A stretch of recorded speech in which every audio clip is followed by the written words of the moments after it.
윤석열 대통령의 정치적 운명을 가를 탄핵 심판 변론 절차가 어제로 최종 마무리됐습니다. 마지막 변론 기일이었던 어제 윤 대통령은 구치소에서 직접 작성한 최후 진술서를 1시간이 넘는 시간 동안 선체로 읽어내려갔고요.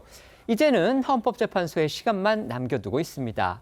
헌정사상 첫 사례로 역사에 기록될 윤 대통령의 최후 진술, 핵심 내용들부터 살펴보겠습니다. 네, 어제 오후 이 2시부터 시작된 탄핵 심판 최종 변론에 윤 대통령이 이 모습을 드러낸 건요. 이 저녁 9시가 지난 시간이었습니다.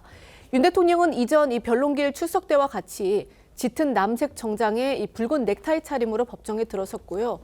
문영배 헌재소장 권한대행이 발언 차례를 안내하자 오른쪽 팔에 검은색 파일처를 끼고 발언대 앞에 섰습니다.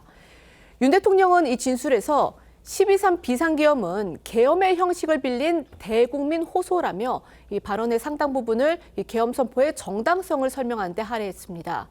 비상계엄을 결단한 이유는 이 나라의 절체절명의 위기를 더 이상 방치할 수 없는 절박함이었다고 했고요. 주권자인 국민께 이 거대 야당의 반국가적 패악을 알리고 국민께서 매서운 감시와 비판으로 이들을 멈춰달라고 호소하고자 했다라고 했습니다. 결국 비상계엄은 거대 야당의 폭거에서 비롯됐다, 이런 취지의 기존 주장을 되풀이한 겁니다. 계엄 사태 이전 민주당의 일방적 입법 추진, 또 예산 일방 삭감 등도 상세히 열거하면서 비판했습니다. 네, 윤 대통령은 어제 최후 진술에서 거대 야당 등을 총 48번 언급하며 비판했습니다. 특히 민주당의 입법 밀어붙이기에 대해선 거대 야당의 국회 독재가 망국적이라고 강하게 비판했는데요.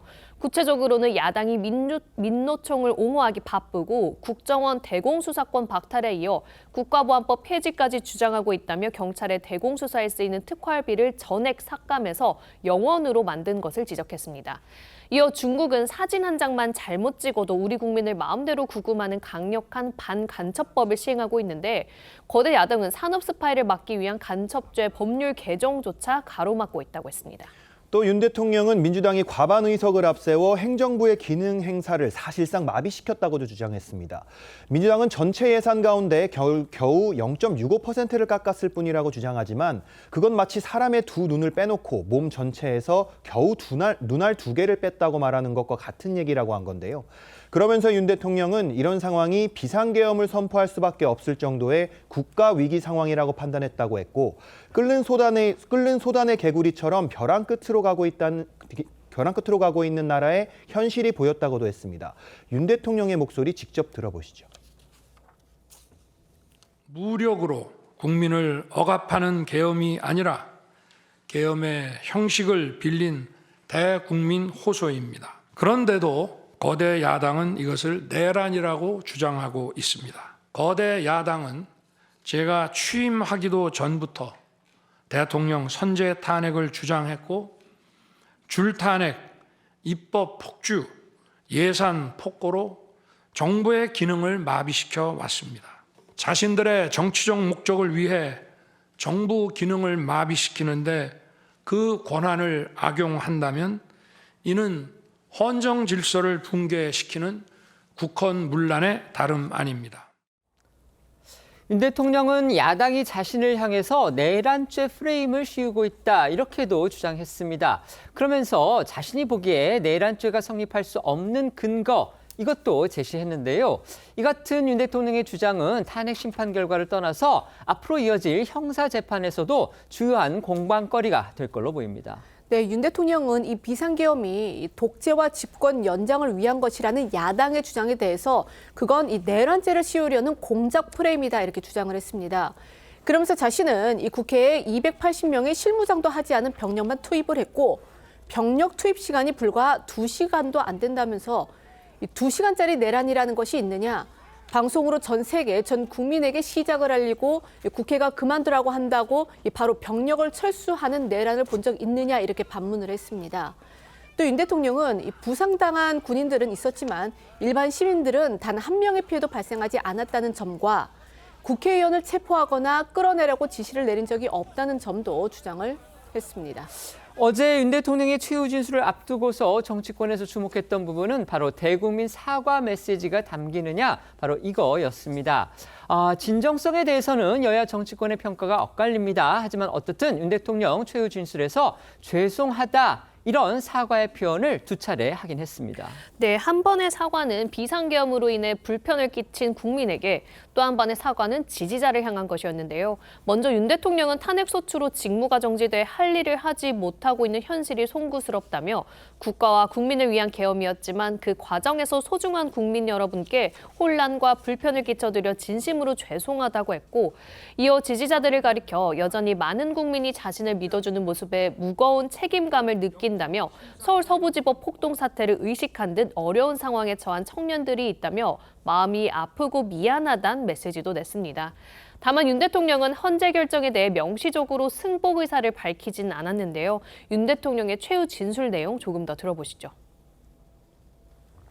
질서 유지 업무를 담당한 공직자들이 이러한 내란몰이 공작에 의해 지금 고초를 겪고 있는 모습을 보고 있으면 가슴이 찢어지는 것 같습니다. 저의 구속 과정에서 벌어진 일들로 어려운 상황에 처한 청년들도 있습니다. 국가와 국민을 위한 계엄이었지만 그 과정에서 소중한 국민 여러분께 혼란과 불편을 끼쳐드린 점 진심으로 죄송스럽게 생각합니다. 부족한 저를 지금까지 믿어주시고 응원을 보내주고 계신 국민 여러분께 진심으로 감사드립니다.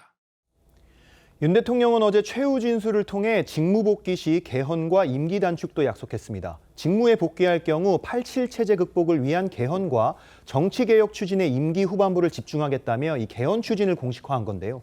윤 대통령은 변화된 시대에 맞지 않는 87 체제가 여전히 유지되고 있다며 자신은 이미 대통령직을 시작할 때부터 임기 중반 이후에는 개헌과 선거제 등 정치개혁을 추진하겠다는 계획을 가지고 있었다고 했고, 자녀 임기에 연연하지 않겠다며 마지막 사명도 강조했습니다. 여기에 책임 총리제를 언급한 걸 두고 정치적 승부수를 띄웠다는 평가도 나오는데요. 직접 들어보시죠. 제가 직무에 복귀하게 된다면 먼저 87 체제를 우리 몸에 맞추고 미래 세대에게 제대로 된 나라를 물려주기 위한 개헌과 정치개혁의 추진에 후반부를 집중하려고 합니다. 대통령은 대외관계에 치중하고 국내 문제는 총리에게 대폭 위임할 생각입니다. 어제 윤 대통령의 최후 진술은 총 68분가량이었고요. 분량으로는 A4 용지로는 77쪽, 또 글자 수로는 19,000자 정도 분량이었습니다. 윤 대통령은 보신 것처럼 선체로 이 원고를 쉼없이 읽어내려갔는데, 앞선 탄핵 심판 과정에서 다소 격앙된 모습을 보였던 것과 달리 어제는 대체로 차분한 모습이었습니다. 특히 그동안 변호인단이 헌재 재판부를 여러 차례 공격해왔던 것과 달리요, 윤 대통령은 재판관들을 향해서 노고에 감사하다, 이렇게 말하는 등 낮은 자세를 보이기도 했습니다. 네, 이 연단에 놓인 윤 대통령의 원고에는 꽤 큰 글씨가 빽빽하게 적혀 있었습니다. 윤 대통령은 이 서울구치소에서 꽤 오랫동안 이 원고를 직접 작성, 검토했다고 알려졌는데요. 이 손으로 넘기기 편하게끔 종이의 오른쪽 위편 이 구석을 접어둔 흔적이 보이기도 했습니다.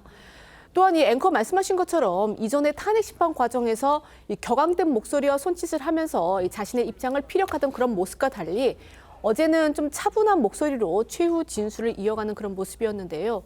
다만 야당이 들어온 관련 예산을 일방적으로 이 삭감한 일을 거론하면서는 도대체 누구의 지시를 받아서 이렇게 핵심 예산만 딱딱 골라 삭감했는지 궁금할 정도라며 갑자기 언성을 높이기도 했습니다. 윤 대통령의 최종 변론에 앞서서는 법률 대리인단이 마지막 변론에 나섰습니다.